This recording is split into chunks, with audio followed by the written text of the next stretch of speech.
So good afternoon, all of you. Um, So can you see small intestine on the screen? no, ma'am. No?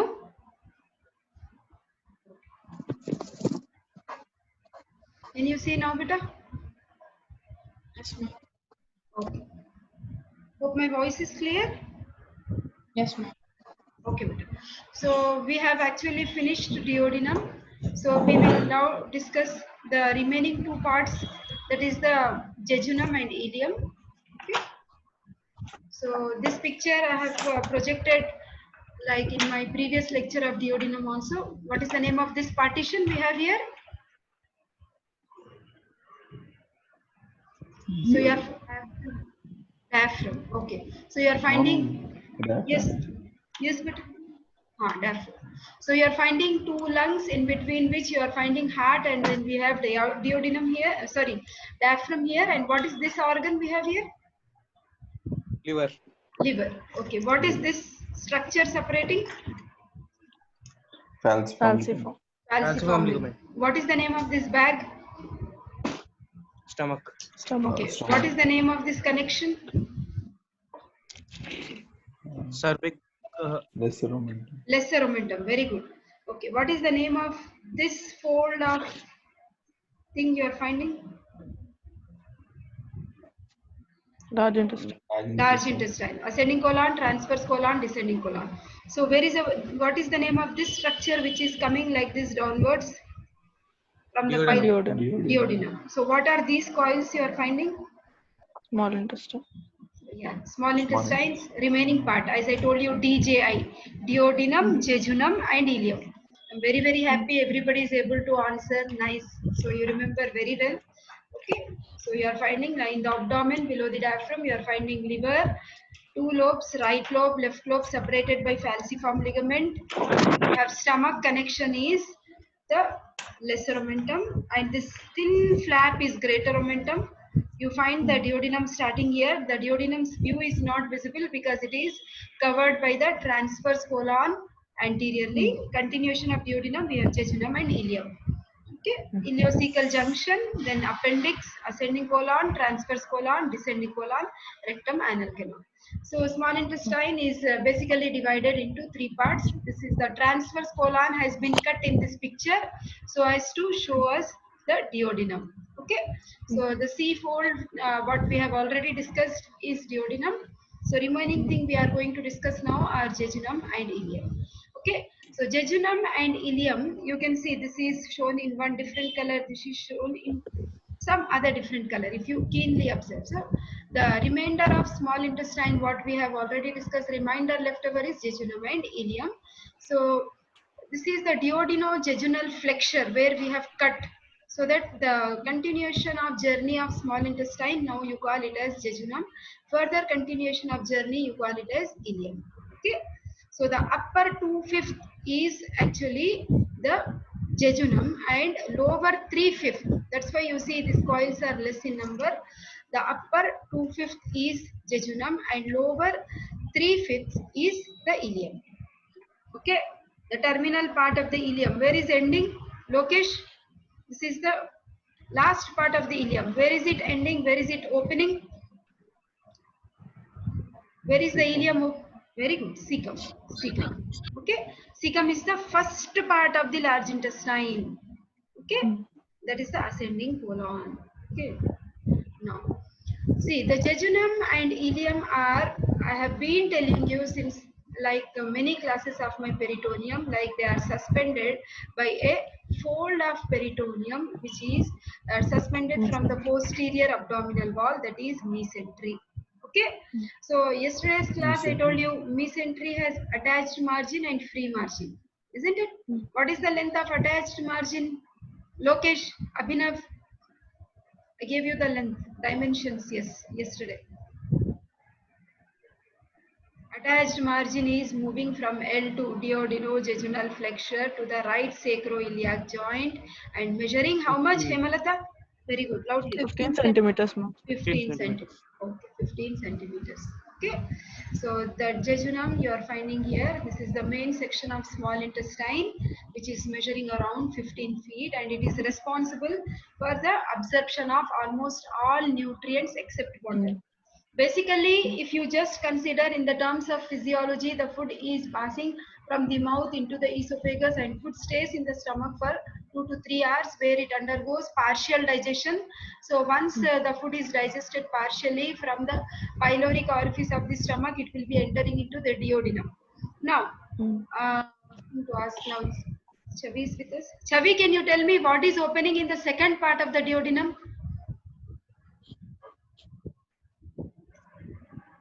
Major duodenal. Very good, Lokesh. Major and minor duodenal papillae. What is opening in the major duodenal papilla? Opening of which duct?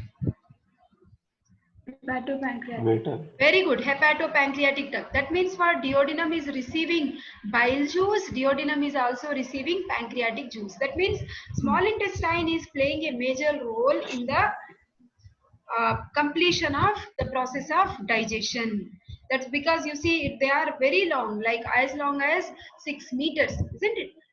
So that means into the duodenum we have pancreatic juice. Into the duodenum and jejunum and ileum we also have the bile juice, and into the intestines we also have intestinal juice. So all these three juices, pancreatic juice, bile juice and intestinal juice, will actively work over the partially digested food and convert the food into final end products, like carbohydrate will be converted to glucose, no?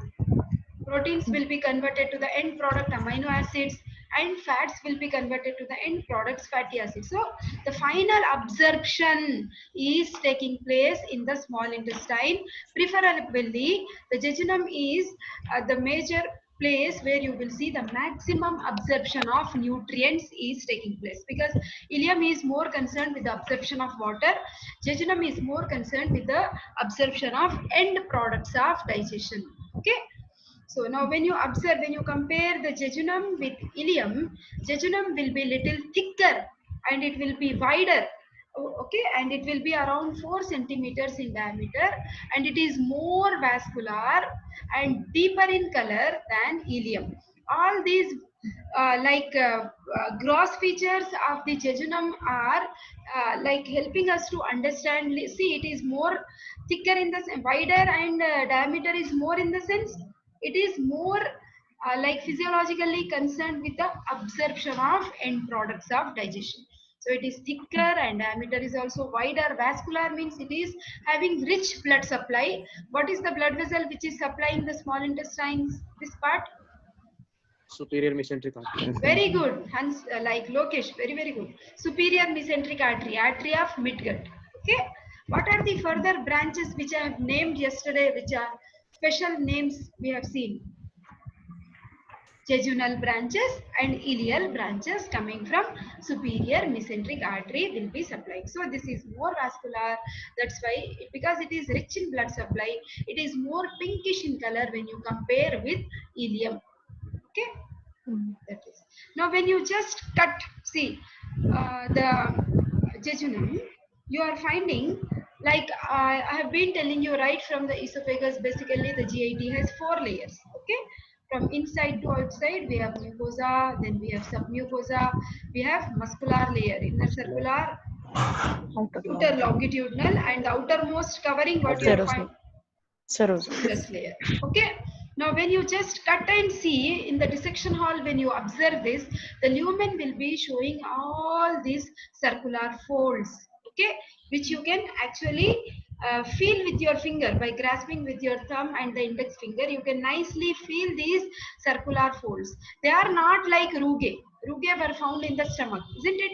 I told you rugae will disappear whenever food is entering into the stomach. Those were temporary folds. But whereas these circular folds are actually permanent folds, irrespective of food is present or not, we always find this thickening of the underlying muscle. Okay, so that is circular folds can be felt through the wall of the gum. Okay, usually as we go to the lower part of the intestines, that means as we proceed towards the ileum, you will find these folds are disappearing. Okay, So that's how also when you are in the dissection hall, when you are answering your viva, duodenum is kept, jejunum is kept, ileum is kept. So how do we differentiate? Duodenum, easy way to identify. In the second part, you just open, you will find two openings, major and minor duodenal papilla. Jejunum and ileum, when both are kept, you will see, just observe the thickness of the wall of these two. The thickness and the widerness of the lumen will be more with jejunum when you compare with ileum. Cut section also, you will find these valves are Kerckering. You will see in the next slide the spelling. So they are more clearly pronounced and they are well defined in case of jejunum when you compare with ileum. Okay. Now vascular arcades. So in order to understand vascular arcades, I'll take you to one more picture.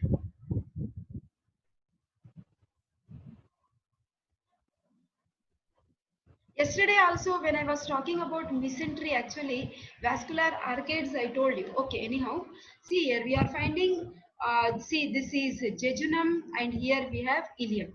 As Lokesh just told us, both are supplied by the branches of superior mesenteric artery. Okay. To be more specific, jejunum is supplied by the jejunal branches and ileum is supplied by the ileal branches. Now, from the jejunal artery, if you observe, are you finding like some windows like hexagon, pentagonal type of branching pattern of this artery? Actually, these are called as arterial arcades. Okay, arterial arcades. So when you compare jejunum and when you compare the ileum, the arcades are more in number in jejunum or ileum? Ileum. Jejunum, ma'am. In the jejunum here we are seeing comparatively less. Okay. Ileum. You are fine. These are arcades, Lokesh. Okay. These are the arterial arcades.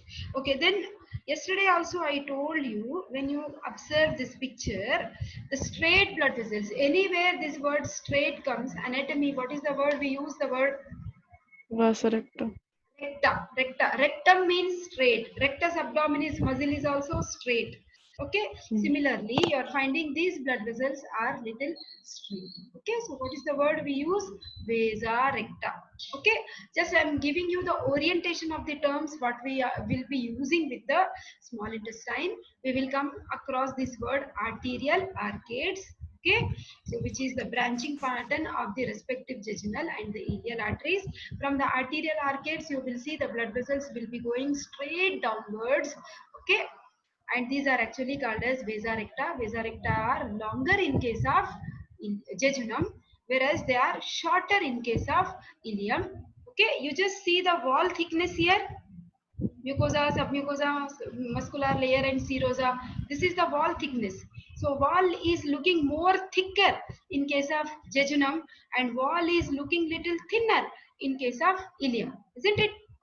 And these circular folds which are permanently present, I told you, which are plica circulares, okay, or valves of Kerckering, they are well pronounced in case of jejunum. Okay, they are not so much well pronounced in case of ileum.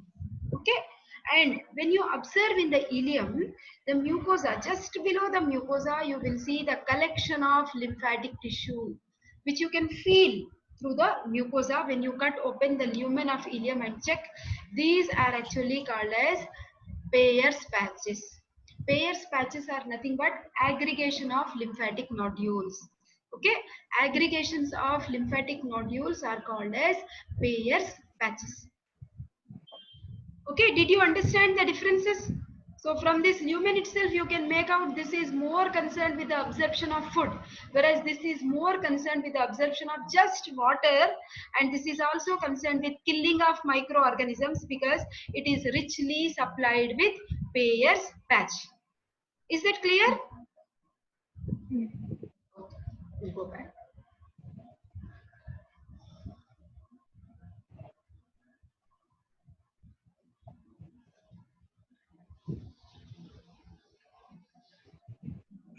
So vascular arcades, we were here, right? So see, these are all vascular arcades what we are finding in the ileum, sorry, jejunum, and then we are finding in the ileum. See the mucosa, you are finding circular folds. Here the spelling is written, valves of Kerckering. Okay, they are also called as valves or Kurkri. Okay, do you find such continuous mucosal folds in the ileum? No. Comparatively, we are No. not finding those mucosal folds. You are finding but solitary lymphatic aggregated lymphatic nodules. Okay, what are they called as aggregated lymphatic nodules in the ileum? Pairs patches. Very good. Payers patches. Okay, that is.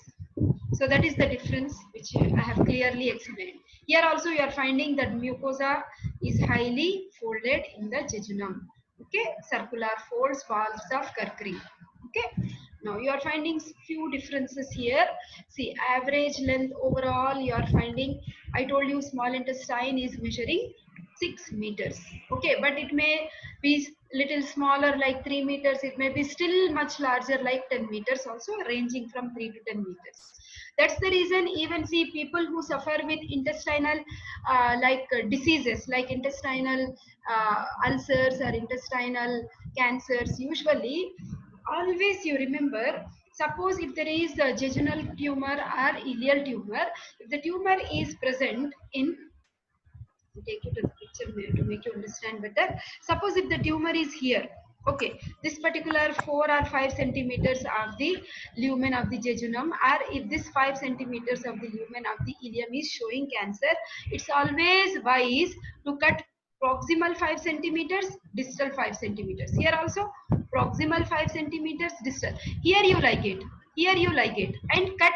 That means complete 15 centimeters you remove, no harm. Here also choose a ligature proximally 5 centimeters, distal 5 centimeters to the place of tumor, so that you take a large mass of the loop of the intestines and you just cut and remove it. Because even if you remove the large, as such intestines are very lengthy, they are as long as 5 meters to 6 meters. So there is no harm if you cut a larger mass of tissue when you are planning for the intestinal removal during the surgery. Is my point clear? Intestines as such are very, very long, isn't it better? Instead of 5 centimeters, if you cut 15 centimeters, proximally 5 you add, distally 5 you add also.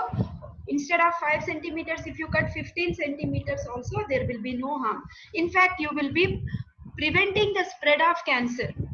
Okay, metastasis spread of cancer can be prevented, so that patient will not come to us again suffering with the spread of cancer. Of course, there will be different routes through which the cancer will be spreading, through lymphatic route, through blood route, through direct shed of cells in the peritoneal cavity, but still it can be minimized by taking a larger component of the part of intestine.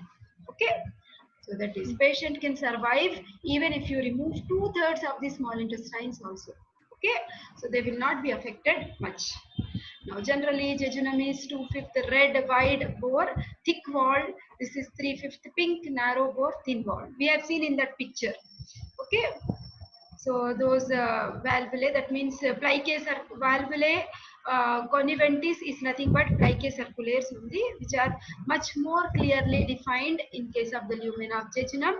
They are not so much well defined in case of ileum. Ileum is smooth walled. Here we will find instead lymphatic aggregates, which are called as Peyer's patches. Arcades are less loquish. Okay, whereas arcades, these are all hexagonal things. What you find, they are branching pattern of the jejunal and the ileal arteries.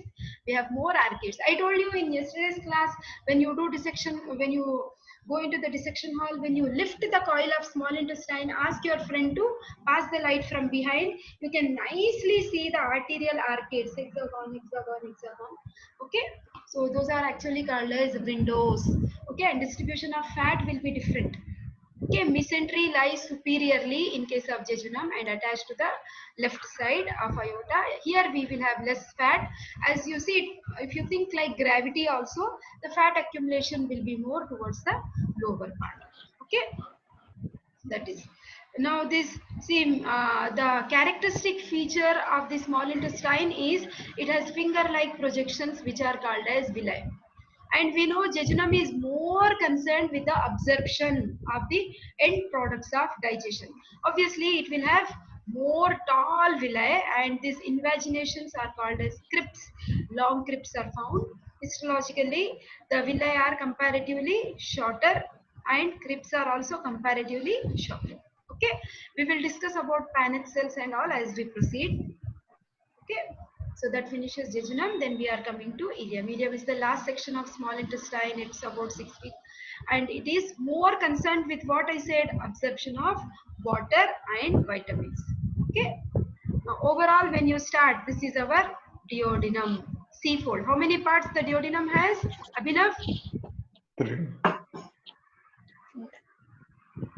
Abhinav? How many? 4 parts.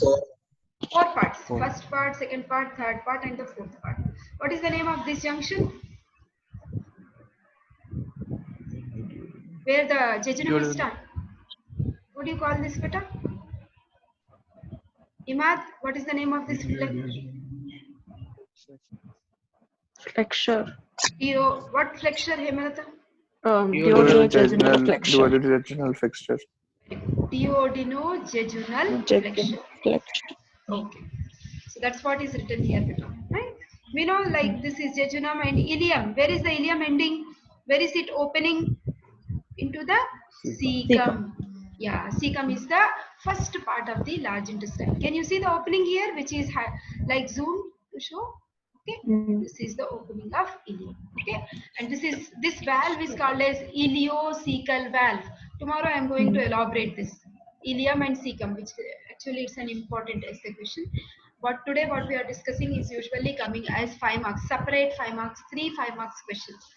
Jejunum or ileum or mesentery also I'll elaborate more. Okay, so ileocecal valve. So cecum I'll discuss in my next class. So this is actually like a high electron microscopic picture where you are finding the lymphoid tissue. Where do we find lymphoid tissue? I said Ileum. ileum. Okay, what is the lymphoid tissue special name given? Yes. Peyer's patches. And what are these finger-like projections? Villi. Villi are comparatively short, isn't it?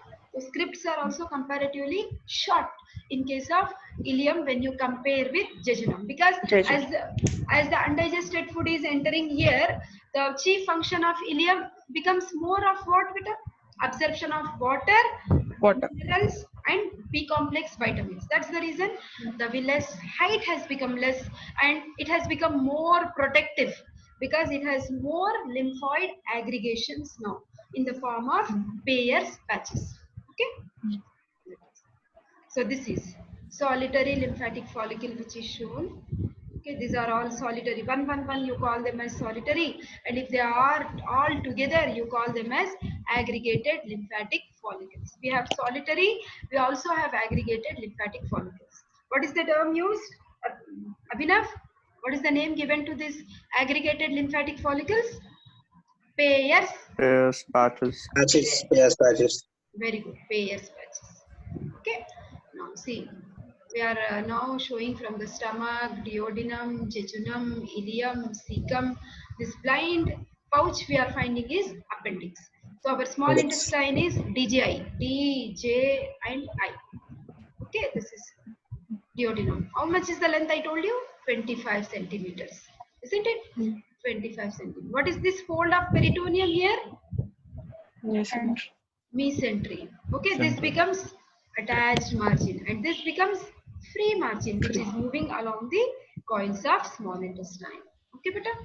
So, do you remember these 9 regions of abdomen? Yes. Okay.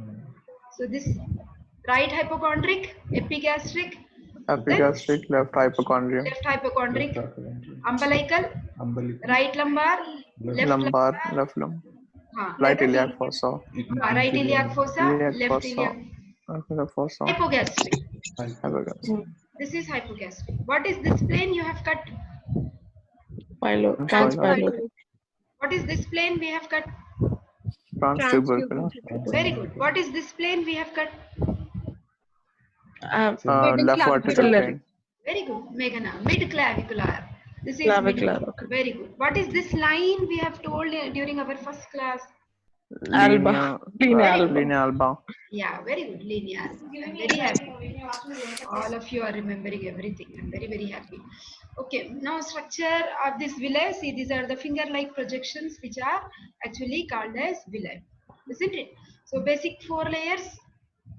What are the 4 basic layers we have? Mucosa is the inside, submucosa, then muscular layer and serosa. Okay, so muscular layer, how is the arrangement? This is the mucosa, right? This is the submucosa. What are these circular folds called as? Plica circularis. Very good. Plica circularis, also called as valves of Kerckring. Okay, very good. This is our submucosa. Inner circular, outer longitudinal, then outermost covering is serosa. Then what is this green in color? This duct you are finding called as Lacteal. lacteal. That means it is collecting the end products of digestion. Do you remember I told you like so many lacteals, they all enter intestinal lymphatics. Where are they draining into? Very good, Ritika. Cisterna chyli. Cisterna chyli will continue as what? Thoracic duct. Excellent, Hemlata. Very, very good. Nice. Okay.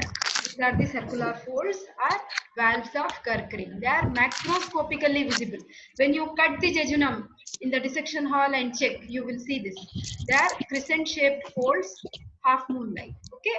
These are the folds which are produced by the mucosa and also submucosa. They are permanent structures. They are not like rugae what we found in the stomach. Okay. So either irrespective of the food present or not, these valves of Kerckring are always present. Okay. They are absent from the first few centimeters. That means, see, do you remember major duodenal opening? Where we have the hepatopancreatic ampulla opening. So from there, from that part of the duodenum, these valves of Kerckring or plica circularis will start. Okay, till the ileum, but of course they are not so very well pronounced in ileum. Ileum, it becomes smooth only in the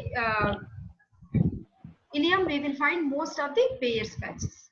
Okay, so plica circularis are, it's an important characteristic feature of jejunum. Okay,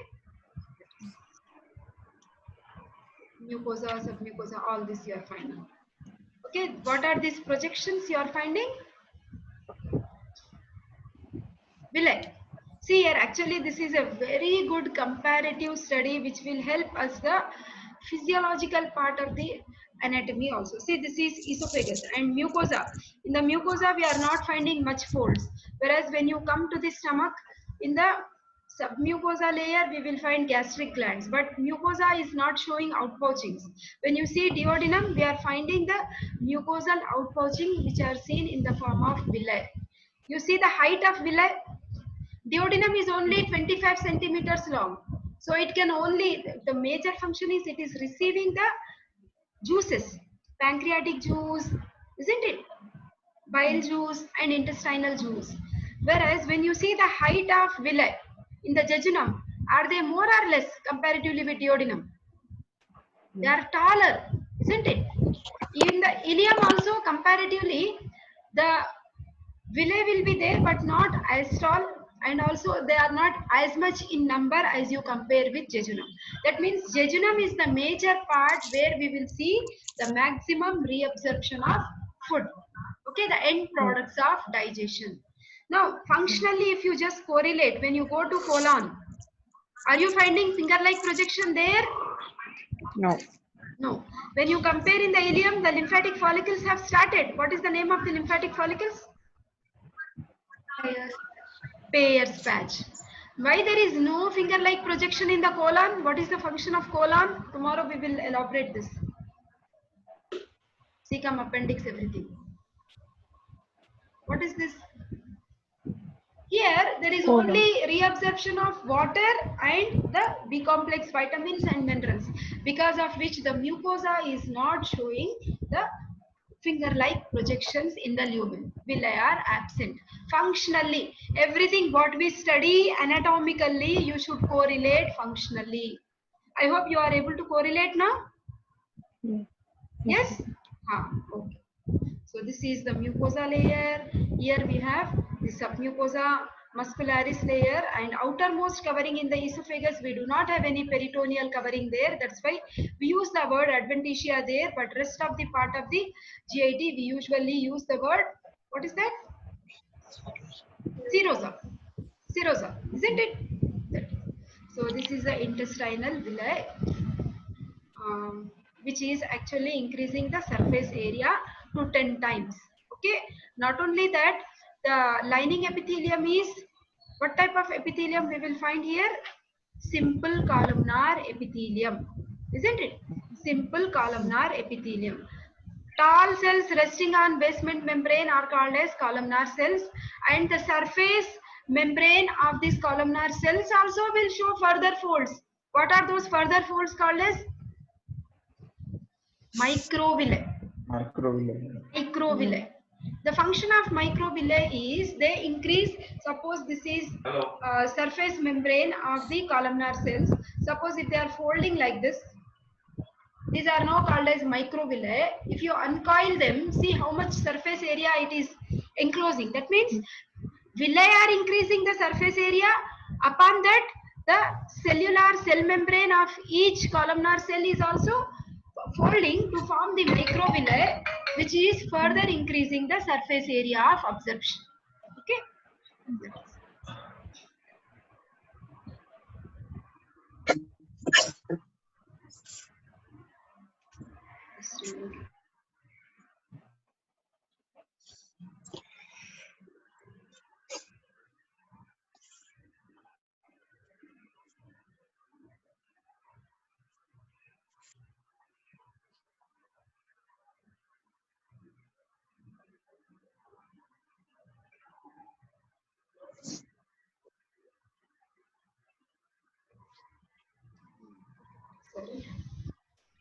Okay, so you have intestinal, these are all microvilli I told you. What are microvilli? See, can you see this brush border type of epithelium on the surface? These are all columnar cells, and you are finding the columnar cells are also showing further foldings, okay, which are actually called as microvilli. Okay, so all these glands you find here, these are actually called as intestinal glands, and the infoldings are actually called as crypts, which are called as crypts of Lieberkühn. Okay, so all these intestinal glands are lined with different types of cells. The major type of cells you are finding here are blue in color. What are shown? These are actually absorptive cells. Okay, apart from there, here and there you are finding cells green in color. Okay, so what are these cells called as? Paneth cells. Okay.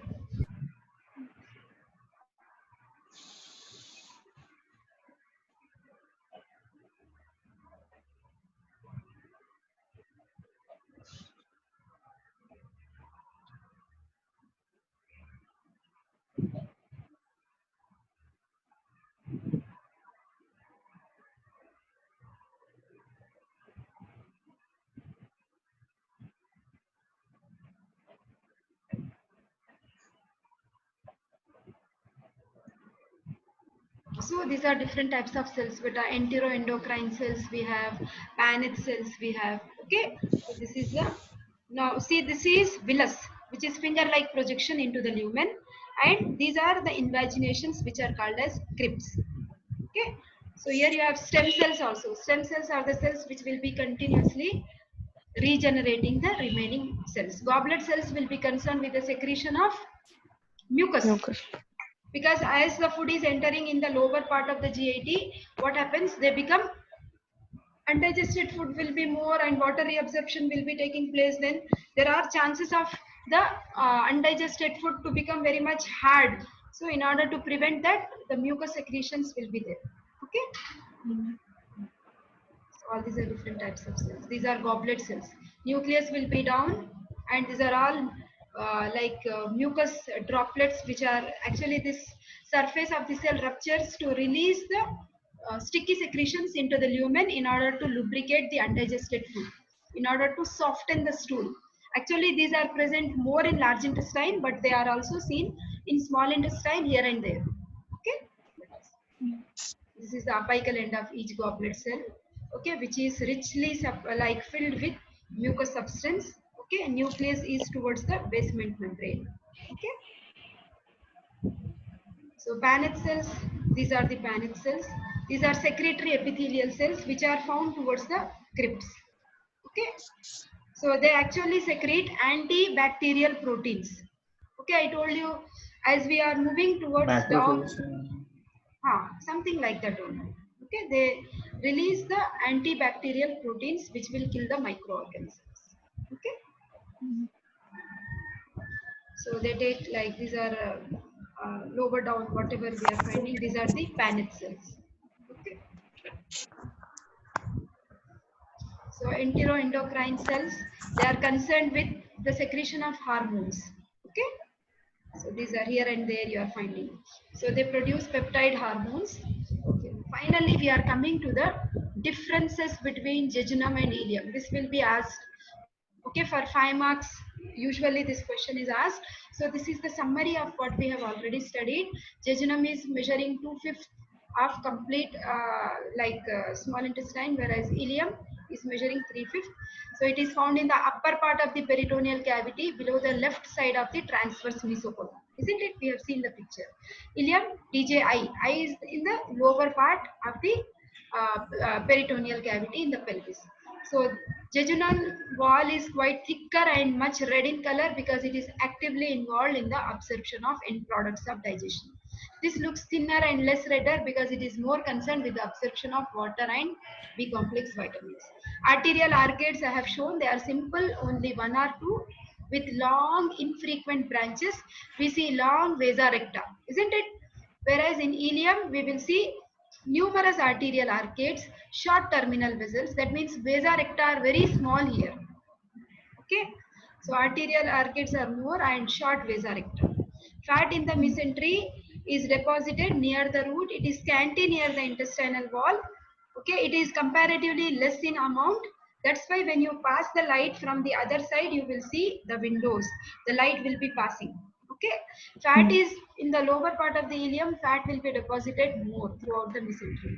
Big amount. Okay, here no windows. That means light will not be passed in the lower part of the ileum when you try to pass the light from the mesentery. Okay. So diameter is wider in jejunum, it is narrow, comparatively smaller in case of ileum. In villi also there are numerous villi in jejunum, there are less numerous villi in case of ileum. Plicae circulares, these are the permanent enfoldings of mucous membrane with submucosa, which are also called as valves of Kerckering. They are larger and more numerous and closely set. In case of jejunum, they may be smaller, sometimes may be absent, if present also widely separated. Okay, lymphatic follicles we usually do not find with jejunum, if present also very less, whereas in ileum we will find aggregation of lymphatic tissue in the form of Peyer's patches which are found in the mucous membrane. Okay, here also almost same thing only. Okay, you can see the histological comparative study also here. This anyhow I will elaborate when I take histology, nothing to worry. I hope you understood this picture. Okay. So mucosa wall is quite thicker, lumen is also quite big, valves of Kerckering. These are jejunal branches, arterial arcades less, vasa recta straight and long. Arterial arcades more, vasa recta small in size, lumen is less, wall is also less thicker. You are finding Peyer's patches here. Okay. Anyhow, superior mesenteric artery is the blood supply here which is supplying. So basically I told you whole of the GIT is developing from which germ layer? Endoderm. Endoderm. Very good. So endoderm, basically GIT is subdivided into how many parts? During the development of gastrointestinal tract, we divide the GIT into 3 tubes, no? What are those 3 tubes? Foregut, midgut, hindgut. Very good, Ritika. Foregut, midgut, hindgut. What is the artery of foregut? Superior Celiac trunk. mesenteric. Celiac Celiac trunk. trunk, sorry. Celiac trunk. Very Celiac good. trunk. What is the artery of midgut? Superior mesenteric. Superior mesenteric. Very good. Artery of hindgut?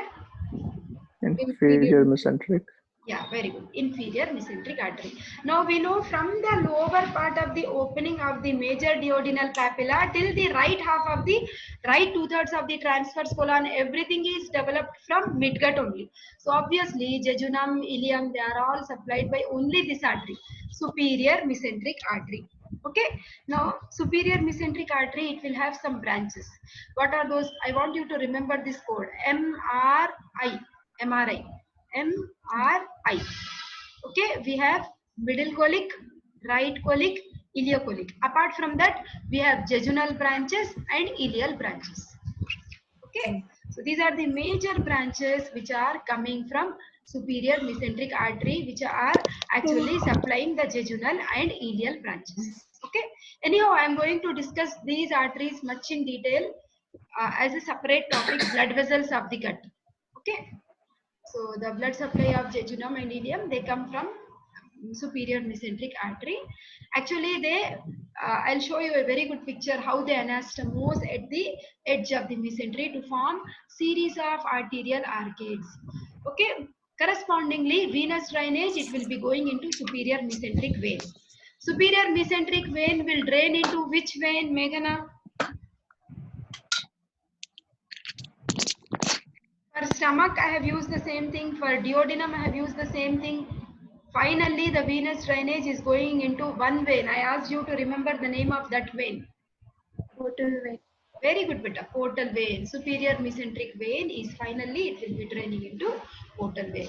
So in the intestines, we have large number of lymph nodes. They are actually called as mesenteric nodes, which will be finally draining into superior mesenteric group of lymph nodes. Okay. Nerve supply, we have sympathetic and parasympathetic. Parasympathetic is always vagus. Parasympathetic is always vagus. Both these nerves will form a plexus, which is called as same name, superior mesenteric plexus. Okay. Now see here. Here you are finding the coils of small intestines. You are finding the branches of superior mesenteric artery. Okay, middle colic, right colic, ileocolic, jejunal and ileal branches. If you observe along the margin of the mesentery, they will be forming an arterial arcade. This arterial arcade, okay, I will tell you. Marginal artery of Drummond, we will elaborate this as we proceed. This artery along the margin is actually called as marginal artery. Marginal artery. Okay. Now you can see these are all arterial arcades are so clear here, isn't it? Isn't it? These windows like thing. These are arcades of intestines. Okay. And of course, you can do comparative study. Arcades are less in jejunum, arcades are more in ileum. Vasa recta are longer in jejunum, shorter in ileum. Okay. So so many pictures I kept so that it makes your concept very clear. And all these arteries, if you observe, these are end arteries. What is the meaning of end artery? The meaning of end artery is they do not anastomose with any other artery adjacent. Why? Okay. Is there any problem if we do not have any anastomosis? Yes, of course. If the artery is end artery, suppose if this artery is blocked, okay, if there is any blood clot, thrombus, what happens? This particular part of the intestine will not be receiving any blood supply and it will suffer with necrosis. Okay, intestinal necrosis are quite common because all vasa recta, whatever you are seeing as the branches of jejunal and ileal branches, they are all end arteries. They are not anastomosing with adjacent arteries. Okay, so if there is any blockage here, then the intestinal wall will suffer the damage in the form of necrosis. Okay. See, this is our superior mesenteric artery. Correspondingly, this is our superior mesenteric vein. Initially, it will be draining into portal vein. Portal vein will be draining into inferior vena cava. Okay. This is completely superior mesenteric artery. This is our mesentery. This is attached margin of mesentery, and this is the free margin which is freely moving along with the coils of small intestines. Okay, you are finding one artery along the margin like this. This I will elaborate when I take the blood supply. Okay. So So lymphatic drainage, I told you all this. See, so many lymphatics you are finding. Ileocholic group, lower ileocholic group, upper ileocholic group. Finally, all these will drain into the superior mesenteric nodes, which will be finally through the intestinal lymphatics, they will be entering into cisterna chyli. Okay. So nerve supply, just remember sympathetic and parasympathetic. Sympathetic is coming from T9 to T11. Parasympathetic is vagus. Both of them will form rich plexus. They form the superior mesenteric plexus. Okay. Sympathetic functionally, if you see, they are motor to the sphincters and inhibitory to the peristalsis. The parasympathetic stimulates peristalsis and inhibits the sphincter. Opposite work they are doing. Okay. Now, what are the various diseases? Anyhow, I will show you the pictures for this. So many diseases are there in the intestines like adhesions, hernias. I will show all pictures for this so that you will understand more better. Tumors, congenital bands. Meconium is the first passed stool of newborn baby is meconium. I mean, if it is blocked there only and if it is becoming viscous, you call it as mucoviscidosis. Parasites you should have studied in intermediate 11th, 12th also. So many parasites, hookworm, tapeworms, they may form, sometimes they may occlude lumen also. Such big collections of intestinal worms also we may see. Okay, we will see now. See, diverticulosis. Okay, so many you are finding extra outgrowths have developed inside the lumen of the intestines. Do you think the passage of food will be smooth in such conditions? No, there will be lot of obstruction. Okay, this condition is diverticulosis. There is a condition which is called as Meckel's diverticulum. Okay, Meckel's diverticulum. What is Meckel's diverticulum? It's actually congenital anomaly of small intestine, which you will see at the ileum, which is usually seen in 2% of subjects. Okay, at the ileum, if we find a blind pouch is outgrowing from the ileum, you're finding one blind pouch is outgrowing, which is called as Meckel's diverticulum. The size of Meckel's diverticulum may range from 2 inches or 5 centimeters long. Sometimes it may be 60 centimeters also. It is basically situated proximal to the opening of the ileocecal valve. Okay, and it is basically attached to the anti-mesenteric border of ileum. That means away from the mesentery, outside like this. Okay, maybe as long as 60 centimeters also see. So, but its caliber, that means in diameter, it is equal to the ileum. Okay, sometimes in the lumen of this diverticulum outpouch, you may find gastric or pancreatic tissue. Okay, basically we will study Meckel's diverticulum in embryology, where we will elaborate what is this vitello-intestinal duct. It is actually the remnant of vitello-intestinal duct. This duct should close, but suppose if it is remaining open, then it will usually remain like a diverticulum, which is called as Meckel's diverticulum. Okay, this can be a 3 marks question. This blind pouch, Meckel's diverticulum. From where is it outpouching? From the ileum. Okay, just proximal to the ileocecal junction, ileocecal valve, not from the mesentery. This is the mesenteric border of intestine. It is anti-mesenteric, that means opposite. Okay, so this is Meckel's diverticulum. Okay, told you now see here, sometimes the loops of intestines may just herniate at the umbilicus. This is the umbilical hernia. It may herniate in the inguinal canal also. This I told you much in detail. Direct hernia, indirect hernia, superficial inguinal ring, deep inguinal ring, how it is herniating. Okay, this is herniation. Okay, loops of intestines, if they are protruding in an abnormal site, generally we use the word hernia. Sometimes coils of intestines are so like too much, they are very much well organized and very much closely arranged. Sometimes there may be adhesions also developed between these coils. Adhesions will occur. Yesterday I talked about peritonitis. Do you remember? if there is any infection in the peritoneum, during the healing process, fibrous tissue will be formed. If fibrous tissue is formed between the coils of intestines, okay, that will inhibit the motility, the peristaltic activity of the intestines. So this is adhesion.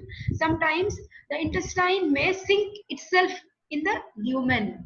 You call this type of, whenever the circular muscles, longitudinal muscles, their tone is reducing, the nerve supply is not proper, Arbuck's plexus, Meissner's plexus, the nerves are not properly functioning.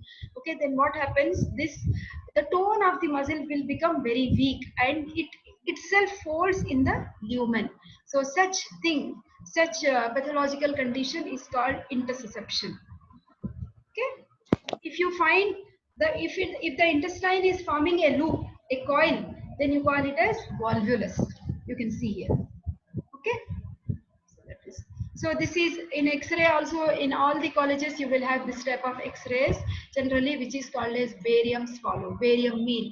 We are generally asking the patient to take the barium through oral cavity. We are allowing him to drink.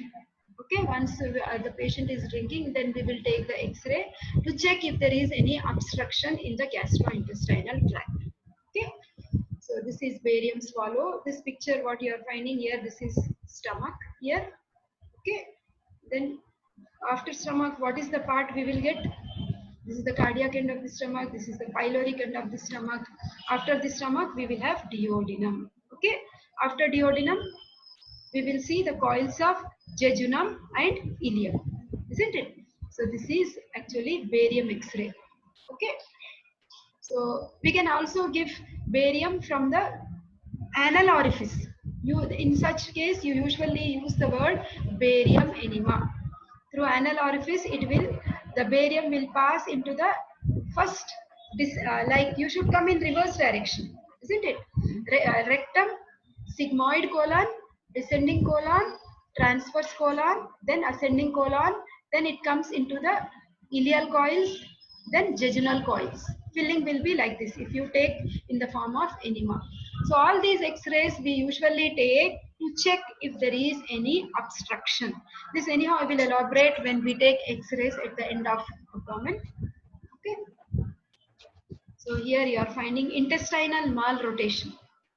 Okay, rotation of gut is one of the topic what we will be learning in embryology. So if it is coiling in reverse direction, generally you call it as malrotation. In some conditions you will see the loops of intestines may be seen outside the body. Examphulus. That condition is called as. Okay, which we will see in the newborn babies. Okay, hope you understood this. Actually,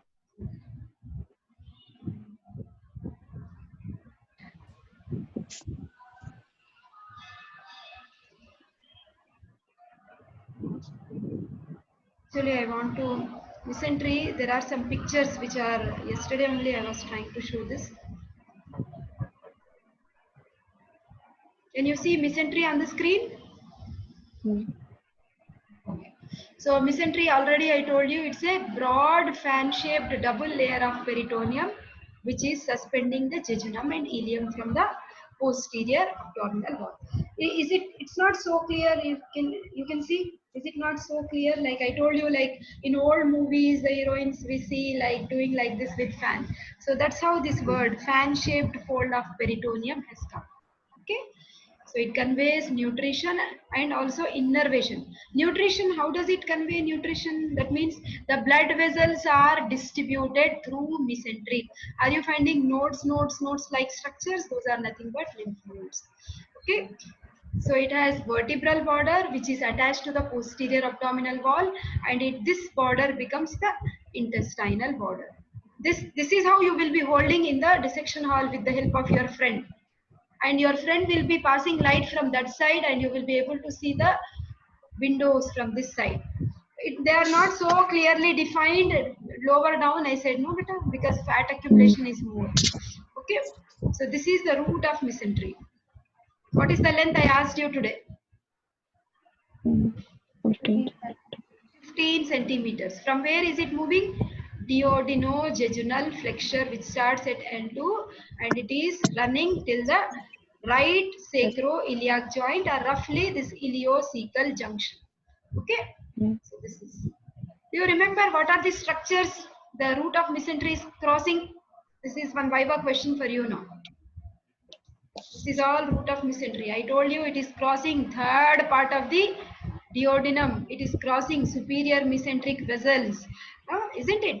Abdominal aorta, inferior vena cava, right gonadal artery, right ureter, okay, right psoas major, isn't it? Like that, you will see. Okay, this is all listed here, but okay. So structures crossed. Yesterday also anyhow I told you. It's a quick recap. Third part of the duodenum, abdominal aorta, inferior vena cava, right gonadal vessels, right ureter, right psoas major underlying. Okay. We also come across right genitofemoral nerve. When you do dissection, you will see. Finally, it will be ending at right sacroiliac joint. Okay. This is your textbook picture. I want everybody to learn this picture, draw and show it to me. Okay, this is the root of mesentery. Okay. So which is the free border here? This is our mesentery. Okay, these are the coils of intestines. So this becomes the free border. Okay, so overall it is as long as small intestine. What is the length of small intestine? 5 to 6 meters. Free border is very long. Attached border is how much? 15 centimeters. Did you understand the difference between attached and free? Yeah. And it is thrown into numerous plates or folds like this. Isn't it? Yes. So as to suspend the coils of small intestine. Okay. That's why we also use the word drapes. Drapes word is also used. Okay. So breadth is maximum breadth when you measure in the middle it will be 20 centimeters, but here and there average it will be 15 centimeters. Okay, proximally the breadth is less, distally also the breadth is less, but in the center it will be more, measuring around 20 centimeters. Okay, so what are we finding inside the mesentery here? We are finding the branches of superior mesenteric artery. Those are jejunal and ileal branches. Okay, nodes will be the lymphatic nodes, lymphatic vessels, nerve plexuses, fat. Now you can see these are the translucent windows. Translucent windows in which part of the intestine? And this become opaque in which part of intestine? Fat distribution is more in jejunum or ileum? Jejunum. Fat is more ileum beta. I told you gravity Okay. also. Gravity Okay. word. Yes, Isn't it? ma'am. Yes. If it is looking more transparent means what? These are which coils? Jejunal coils. Fat is less, no here? Can't you find Yes. transparency here? Okay. Yes. These are translucent windows between the blood vessels. Usually we see towards the jejunum, not in ileum, because ileum will be loaded with more fat. Okay. Occasional content, sometimes we may find that suspensory ligament of the duodenum, which is actually extending up to duodenojejunal flexure. It may be seen here also. Okay, those are rare things. This I told you anyhow, right and left paracolic gutters yesterday. So all these are the words which we usually use for our body. Just a small recap: mesentery for intestine, transverse mesocolon for the colon, transverse colon. For appendix, we use the peritoneal covering as mesoappendix. Isn't it? For sigmoid colon, we use the word sigmoid mesocolon. Similarly, the peritoneal covering of the ovary is called as mesovarium. The peritoneal covering of uterus is called mesometrium. The peritoneal covering of Fallopian tube. very good fallopian tube is mesosalpinx. Okay. Now you can see here infection. Okay, coils of small intestine. This is our mesentery. So much you are finding. So mesenteric lymphadenitis. Adenitis means what?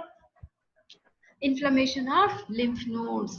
Lymphangitis means inflammation Glands. of lymphatic vessel. Okay.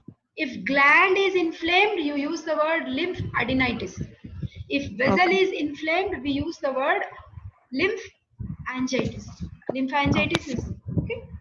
This is lymphadenitis. Okay, if there is any infection in the lymph nodes of the mesentery. Especially, usually we see in children only because infections are quite common because of their low immunity.